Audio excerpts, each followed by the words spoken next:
Сонун шоу программасы ар бириңиздерге кучагын жайып турганын эсиңиздерге салалы. Ардактуу көрөрманым, азыркы учурдагы өтө актуалдуу теманы ырга айландырган азыр болду лайкомания дейт. Ар бирибизге лайк, комментарий өтө маанилүү, ошол себептерден бүгүн дагы сиздердин чалууңуздар биз үчүн өтө маанилүү экендигин эсиңиздерге салабыз.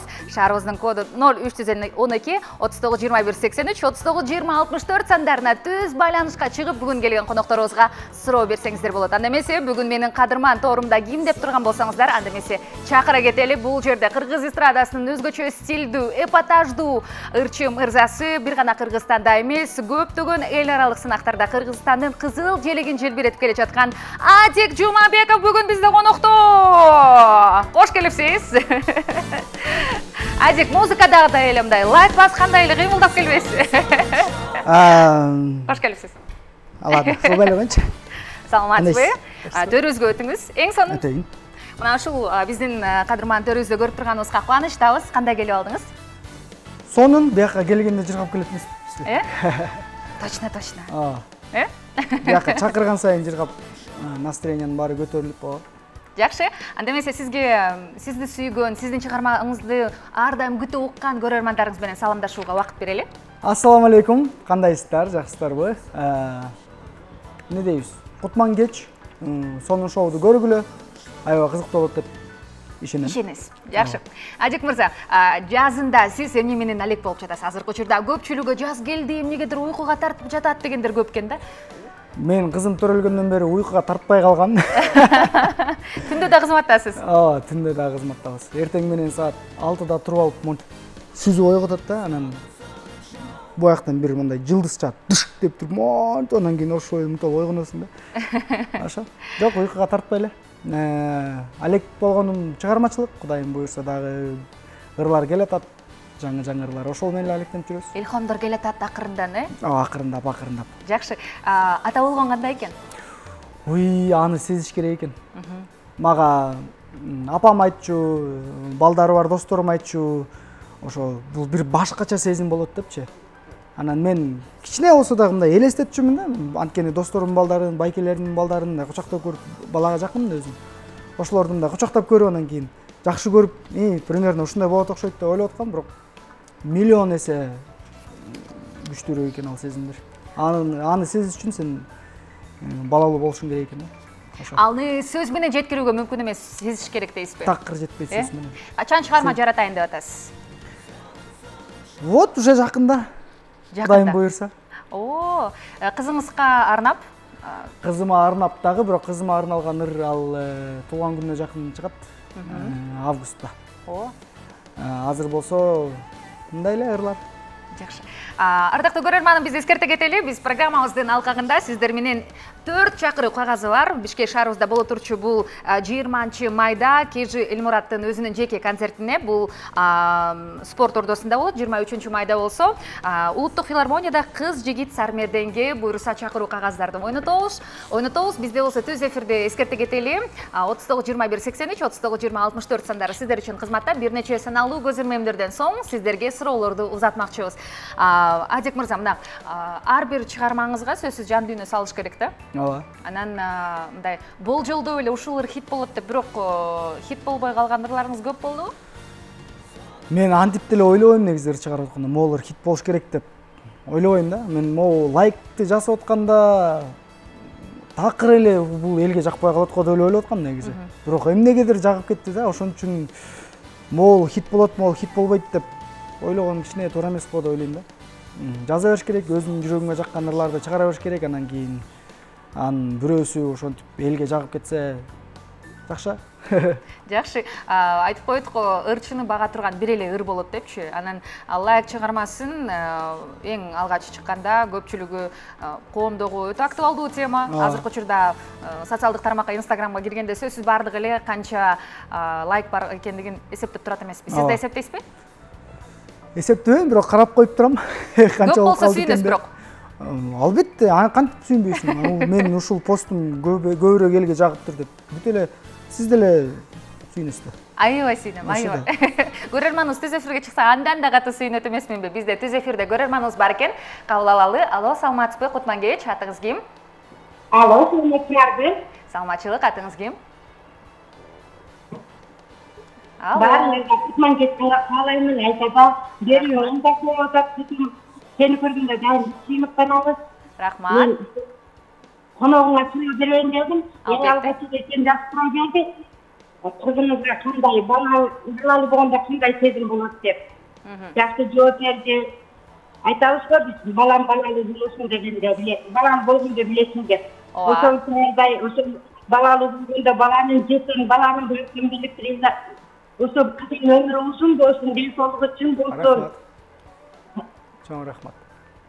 Рахмат. Чоң рахмат. Бизде көрөрманыбыздын байланышы кичине жакшыраак болбой калды окшойт. Сиздин кызыңызга калоо элек айтып өттү.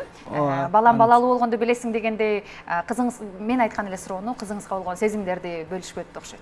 Ошентип окшойт. Чоң рахмат эжеке. Рашил билдиребиз, албетте, жакшы калоо тилектердин баардыгы каалай турган болсоңуз, ал айланып сизге бумеранг болуп келет деп койт эмеспи? Анан соңку учурда негизи эле чыгармачылыкта өтө мындай кандай десем атаандаштык көп да. Анан ошолордон сурулуп чыгыш үчүн сиз кандай куралды колдоносуз? Адик Жумабековдун куралы кандай? Бул заманбаптуулукпу, бул эпатаждуулукпу, кайсыл?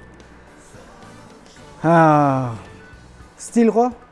Эпатаждуулук деп деле айта албайм, анчалык деле эпатажный эмеспиз эми.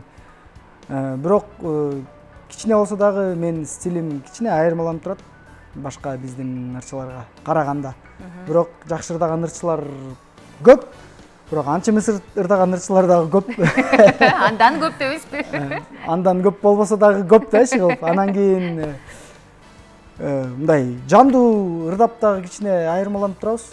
Жанагындай бир той-пойлорго барганда, анан кийин сиз экөөбүз эле иштеп калдык. Жанагындай Мисс Кыргызстан деген жерлерге көп барган ырчылар көбүнчөсү фонограмма ырдашат да. Биз ал жерден бийлеп, тытынып, монтип, тердеп, үнүң чыкпай атса, тамагың ооруп атса дагы жок. Мен ушул элдер удовольствие алсын деп туруп анан кийин жандуу ырдаганга аракет кылабыз да. Эгерде ушундай мыйзам киргизсе, Маданият, маалымат, спорт жана жаштар саясаты министрлиги ар бир ырчы кайсыл иш-чарада болбосун, сөзсүз жандуу ырдасын десе, сиз 5 колдоо эле 5 колдоппу. Бияктан да 3 кол чыгып кетет. 5 манжаңыз менен, бутуңуз менен, колуңуз менен колдоп берип турбайсызбы? Албетте, бул деген любой ырдаганды билген ырчынын каялынын бири деп айтсам болот да.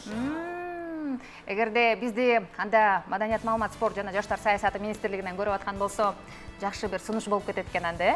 Анан баягы көп сүйлөгөнчө андан көрөк чиш менен көрсөт дейт го. Сиз айтпадыңызбы, ошол тердеп, бурдап, ырдап, анан көпчүлүк көрөрмандардын ички жан дүйнөсүндөгү изги сезимдерин музыка менен ар дайым баягы камсыз кылып турабыз депчи.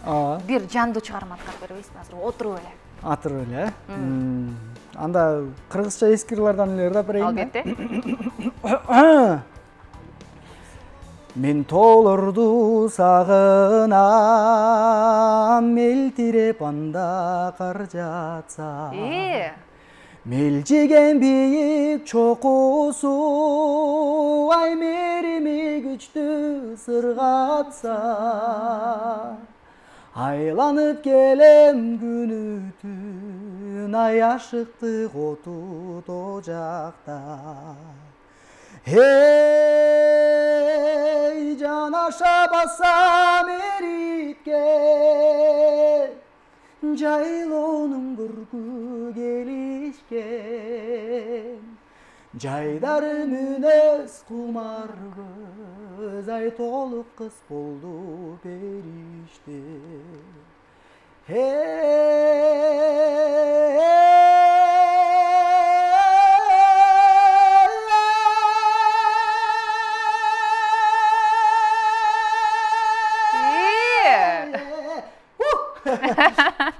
Кол чабуулар болсун, көпчүлүк көрөрманыбыз экрандын артынан туруп ушинтип кол чабып атса керек. Биз аны сезип туюп турабыз. Ыраазычылык билдиребиз. Анан Адик мырза, айтсаңыз, негизи соңку учурда көпчүлүк ырчылар үнүнөн тышкарыдагы баягы элге мындай башкача бир жолдор менен таанылууну каалайт экен да. Хайп жасап дегенге сиз кандай көз караштасыз? Хайп деген негизи мындай жаман хайп болот, анан жакшы хайп болот да. Жаман хайпка эч качан жолобойм мен. Эмне гана болбосун. Ар кимди жамандап, анан ушактап, анан артынан сүйлөп, бирөөнүн аты менен белгилүү болуп кетейин дегендер да көп болот го. Ооба. Андайга мен каршымын.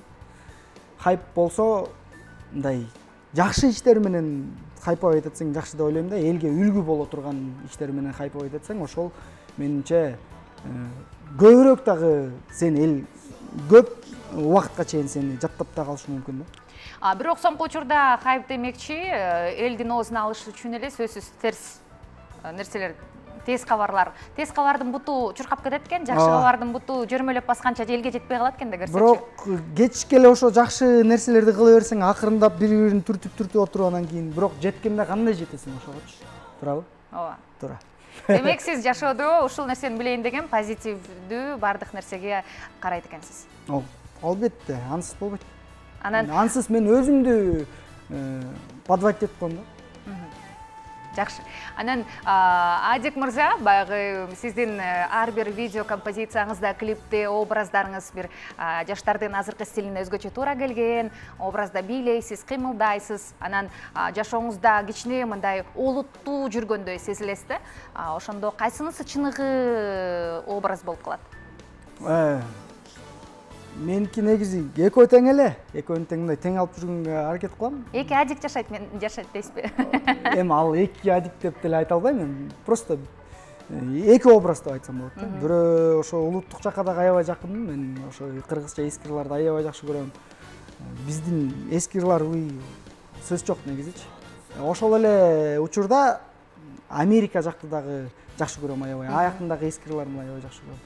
Ошо экөөнү чогалтып жүргөнгө эле аракет кылабыз. Анан кийин арт жакты билбей туруп алдыны караган болбойт го дейм да. Ошон үчүн кыргызча эски арт тарых жакты да карап коюп туруш керек деп ойлойм. Тамырын тарта билип, музыканын тарыхында кандай чыгармалар бар экендигин угуп, андан соң заманбап музыканы дагы бири-бирине айкалыштырсак болот экен. Кошуп туруп, анан кийин алдыга сонун бир таттуу конфет жаратып коюп турбайсызбы?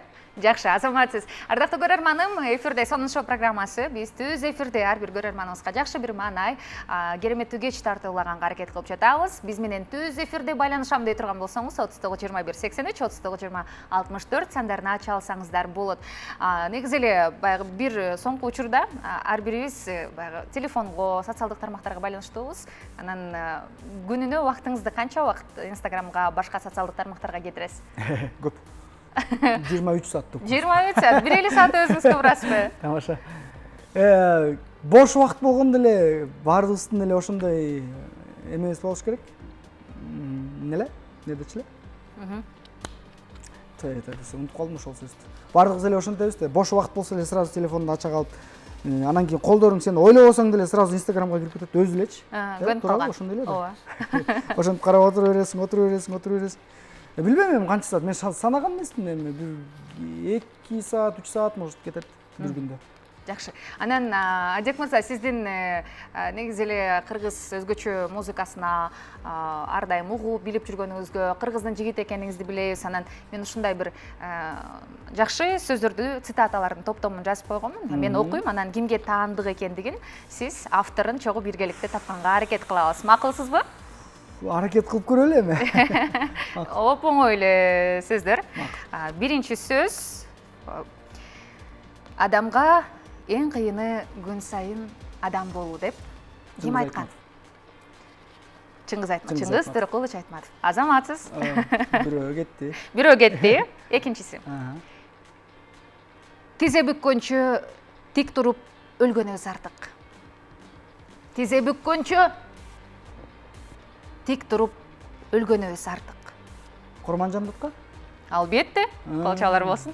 Тердеп баштадыңыз го. Эмени элестетип кеттим да. Бул Курманжандатканын айтканын укпап турмун, бирок логически ойлонуп көрдүм азыр ошондо анан кийин. Ооба. Алайдын ханышасы Курманжандатка өзгөчө ушул сөз менен көпчүлүк коомдун оозуна алынган. Азаматсыз, 5-ти бериңиз. Азырынча алдыга кетип баратасыз. Анан бул оп-оңой эле башын баштаганда эле таап алат болуш керексиз. Берчи мага жарым кашык музыка. Берчи мага жарым кашык музыка. Мындай бул ыр дагы бар эмес беле? ушуну бирок билбей Берчи эткенмин. мага, берчи мага. Мен ырдап турайын сиз эстегенче. Берчи мага, берчи мага. Жарым кашык Ким ырдачу эле? музыка. Унутуп калып турмун мен. Мен суу ичпейм таңдай катып турганда. Мен нан жебейм алдан тайып сунганда. Музыкадан маган таттуу суусун жок.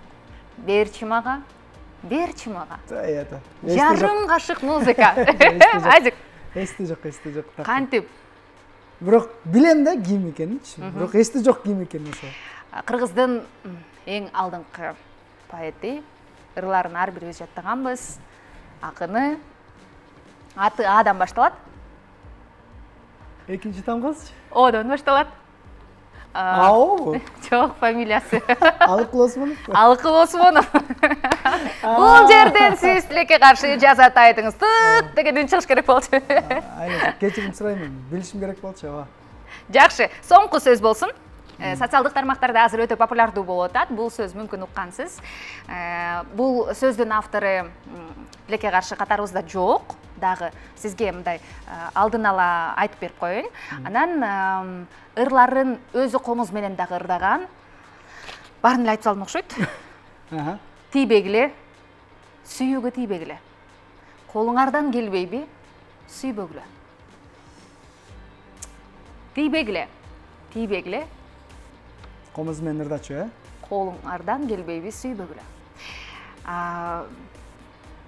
Комуз менен ырдачу, өзүнүн ырларын. Эл акыны. Аты Эден башталат. Элмирбек байкебиз? Ооба, Элмирбек агабыздын сөзү болчу.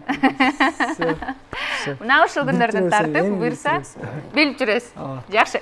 Адикке түз эфирде азыр сыноо кылам деген көрөрманым бар экен. Кабыл алсак кандай дейсиз? Канакей, көрөлү. Алло, көрөрманым, сиз эфирдесиз? Котман Кеч, саламатсызбы? Саламатсыздарбы? Атыңыз ким? Атым Жанара. Жанара. Эртеден бери сиздерди көрүп, аябай кызыгып, Айдадаға андан бешпетер суктанып, Айдик мырзага андан бешпетер суктанып, өкөңөргө ортоңордо жакшы маек болуп атат. Ошо Сармерденге дагы баргым келип, ошол жака мени да оюнга кошуп койсоң жакшы болот эле деп ойлонуп атасыз. Ойлонуп атам. Келиңиз, мындай кылабыз. Анда мен жаңы эле Адикке берген суроодо эле бир цитатаны окуйун. Анан ушул цитатанын авторун тапсаңыз, түз эфирден сизге кыз жигит Сармерденге 2 билетти ыйгарам. Макулсузбу? Макул. Солкулдап ыйлап баратам, соолуган жантай чал менен. Кейип бир кетип баратам, картайган жантай чал менен. Акмөргө арналган. Акмөр, азаматсыз. Соң көлгө ыйлап баратам, соолуган жантай чал менен деп. Кол чабуулар болсун, Адик, дүркүрөт кол чап туруңуз. Мен көрөрманыма билетимди артыма койдум эле, таппай калдым. Колумдагы билетти сизге тапшырып коюуга уруксаат этиңиз. Мынакей, билетимдин көрөрманыбыздын аты Жанара болчу. Мынакей. 23 майда 16:30да Токтогул Сатылганов атындагы Улуттук филармонияда боло турчу кыз жигит Сармерденге 2 билетти буйрса алып кетсеңиз болот. Кайсыл жерден ала тургандыгыңызды мына ушул телефон байланыштан сизге айтып бермекчи. Куттуктаймын, билетиңиз кут болсун. Алдыңкы мүнөттөрдө бизде дагы 2 билет бар. 2 билетти утуп алам дей турган болсоңуз, сиз дагы түз эфирге чыгыңыз. Сиз билчиңиз беле ушул сөздү? Жок, муну билбейт экенмин мен. Билбейт экенсиз. Жакшы, ар бир кыргыз угарманы мына ушундай сизде акылдуу болсун деп Жанара айымга баа берип кетели дагы биз эфирибизди улантабыз, ардактуу көрөрманым. Адик, айтсаңыз, негизи эле соңку учурда кайсыл китепти окудуңуз?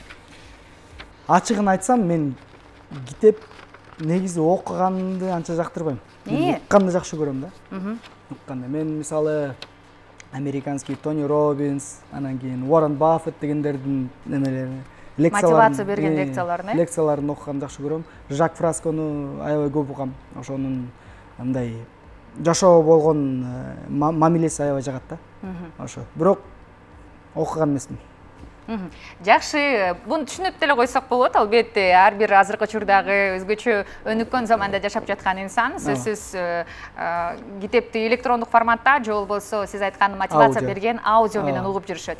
Караңызчы, убакыттын тез өтүп жаткандыгы. Бүтүп калды. Болбой эле, сиз экөөбүздүн баарлашуубуз акырындап соңуна келе жаткан экен да. Сизден эркин микрофон болсун. Кыргыз элиме ден соолук, бактылуу болуңуздар. Сонун шоуду өткөрбөй көрүңүздөр. Биякта аябай ушундай жылуу мамиледе келген сайын аябай жакшы жыргап кетем мындай. Ким гана болбосун. Ошо, дагы чакырып туруңуздар, дагы келебиз. Кийинкиде жаңы ыр менен келем деп ишенем. Кудайым буйрса, ооба, ошо. Биз болсо КТРК музыка телеканалы ар дайым сиздин жаңы чыгармаңызды, видео композицияңызды, клипиңизди элге таркатууга көмөктөшүүгө даярбыз. Анда эмесе сизден бир жагымдуу чыгарма болсун, кайсыл ырыңызды аткарып бересиз?